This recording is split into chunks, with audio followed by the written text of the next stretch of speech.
म्हणजे मानवता.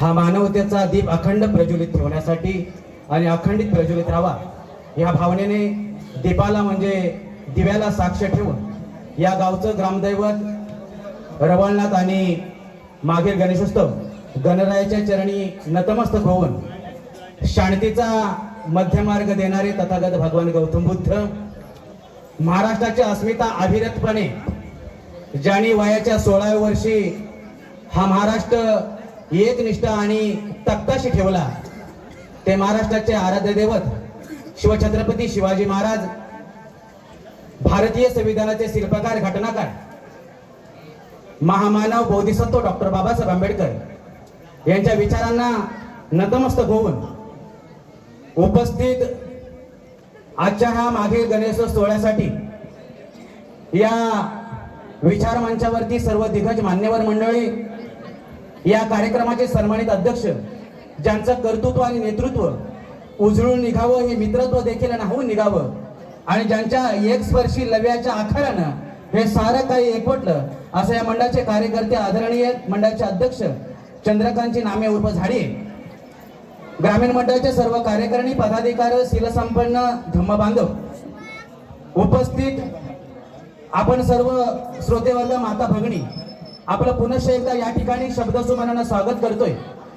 मला 2 मिनिटं बोलण्याची संधी दिली नाही, तो 2 मिनिटांमध्ये या भेंडरवाडीचाच फक्त इतिहास सांगणार आहे. मी बाकी काही बोलत नाही. मला वाटतं तब्बल 7 ते 8 वर्ष मी या विचार मंचावरती बोलताना काय बोलायचं काय बोलू नये, कारण शब्द ही हत्यार आहे आणि हत्यार जपून वापरायचं. कारण आज या ठिकाणी शब्दांची लय आणि शब्दांचा प्रलय करताना हत्यार असल्याने ते जपून वापरणं गरजेचं असतं. आणि टाळ्या स्वीकारणं फार सोपं असतं, पण टाळ्यांच्या पाठीमागचे कटू सत्य असतं, ते जाणणारे फार कमी असतात. आणि म्हणून मी नेहमी कटू सत्य बनणारा वक्ता आहे. या ठिकाणी या विचार मंचावरती मी मागे गणेशोत्सव गेली 28 वर्ष या मंडळाचं जे सहकार्य, मंडळाची जी भूमिका आहे ती वाखाणण्याजोग आहे. आजच्या शुभ दिनाचं महत्व कोणत्या शब्दात मांडावं, आजच्या या शुभ दिनाचं महत्व कोणत्या शब्दात मांडावं, हर्षाने नटलेल्या या कार्यक्रमाला कोणत्या पद्धतीनं हृदयात साठवून ठेवावं, असं एकमेव लाडकं नेतृत्व आणि मंडळ म्हणजे भेंडरवाडी मित्रमंडळ होय. मी जेणेकरून असा उल्लेख का करतो तर याच्या पाठीमागची कारण एक आहे.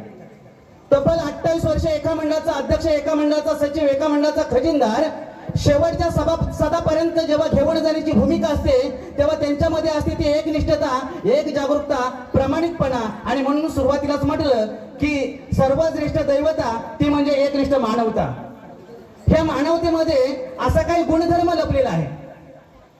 ह्या भेंडरवाडीच्या प्रत्येक घरामध्ये, प्रत्येक माणसामध्ये एक प्रेमळतेची भावना आहे आणि ती भावना साऱ्याने हृदयाशी घट्ट करणं गरजेचं आहे.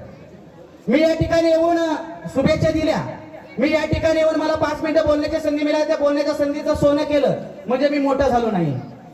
परंतु या मंडळाने जी 28 वर्षाची जी कारकीर्द जी आहे त्या 28 वर्षामध्ये त्यांनी केलेली जी सर्वश्रेष्ठ कामगिरी, मग शैक्षणिक असेल, सामाजिक क्षेत्रामध्ये असेल, अग्रेसर प्रत्येक क्षेत्रामध्ये, मग क्रीडा सांस्कृतिक असेल, या दुर्गम भागातील विद्यार्थ्यांना देखील चांगल्या पद्धतीने 7 समुद्र पल्ल्याकडे त्यांचं नाव कसं व्हावं, प्रत्येक विद्यार्थी दशेमध्ये तो पहिला दुसरा क्रमांकाला आल्यानंतर पुढच्या मुलांना असं वाटतं की माझं देखील नाव यावं. आणि म्हणूनसाठी यांनी जो संकल्प आखला त्या संकल्पाला देखील माझा सलाम आहे. बंधूंनो, कार्य करणं फार सोपं असतं. मी उद्या असं म्हणेन या ठिकाणी मी बरंचसं काही करेन, परंतु ते संकल्प पूर्णत्वास जाणं ही खरे एकनिष्ठता असते. ती एकनिष्ठता पाहायचं असेल तर गणेश मित्र मंडळामध्ये पाहावी. आणि म्हणून मी लोकांना नेहमी सांगतो, फुले येतात सुगंध देऊन जातात, फुले उगवतात आणि सुगंध देऊन जातात, गेलेले क्षण आठवणी देऊन जातात. काही माणसं लिखाणातून सार देऊन जातात, तर भेंडरवाडी सारखी जी माणसं आहेत ते विचारातून लोकांना भरभरून देऊन जातात. हे भरभरून देण्याच्या पाठीमागचा जो उद्देश आहे तर खरं म्हणजे त्यांचं मुळात पेरलेलं बाळकडू चांगलं होतं.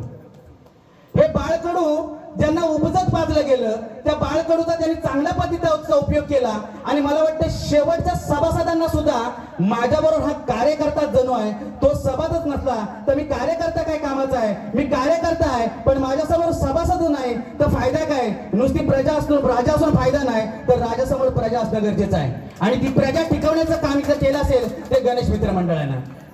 आणि म्हणून मी बोलताना नेहमी सांगतो की मी असा एक परखड वक्ता आहे की मी आतापर्यंत मला वाटतं 7 ते 8 वर्ष या विचार मंचावरती भाषण देतोय, माझ्या विचाराने असलेले प्रगतशील विचाराची जी मांडणी करतोय, पण मी शेवटला केव्हाच म्हटलं नाही की मला माफ करा, कारण मी बोललेला शब्द जपून वापरतो ते हत्यार आहे आणि हत्यार वापरताना मी नेहमी सांगतो की शिक्षण हे तिसरा डोळा आहे, जो पितो जो वाचतो तो गुरगुरल्याशिवाय राहत नाही. आणि माझ्यासारखी दिग्गजी मंडळी आहे ही खरोखर प्रत्येक ठिकाणी चांगलं व्यक्तिमत्व चांगल्या विचारधारेची मंडळी आहे. या ठिकाणी मी सुरुवातीला नावं घेतल्याचं कारण असं आहे की आपल्याकडे फार वेळ कमी आहे.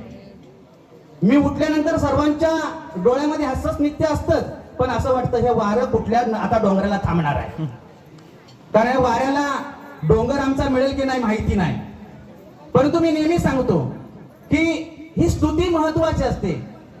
आजपर्यंत 3-4 दिवसाचा जो कार्यक्रम आहे आणि मी प्रत्येक माणसाला सांगतो, दादांना तर माहिती आहे या ठिकाणची माझी जी मंडळी आहे स्थानिक असू दे मुंबई असू दे, मी नेहमी सांगतो की हे मंडळ टिकवणं आणि तब्बल 28 वर्षे कार्यकर्ता म्हणून जसंच तसं राहणं याचं कारणबंधून असं आहे की शेवटच्या सभासदाला देखील जे कामकाजामध्ये जी काही टिप्पणी केली त्या टिप्पणीचं प्रत्युत्तर देताना कोणत्याही त्याच्यामध्ये शंका कुशंकेचं वादळ नसतं आणि म्हणून हे मंडळ आज देखील स्थिर आहे आणि याच्या पुढे तसंच राहावं असं या ठिकाणी मी विघ्नहर्त्या पुढे या ठिकाणी मी प्रार्थना करेन. या ठिकाणी पुन्हा एकदा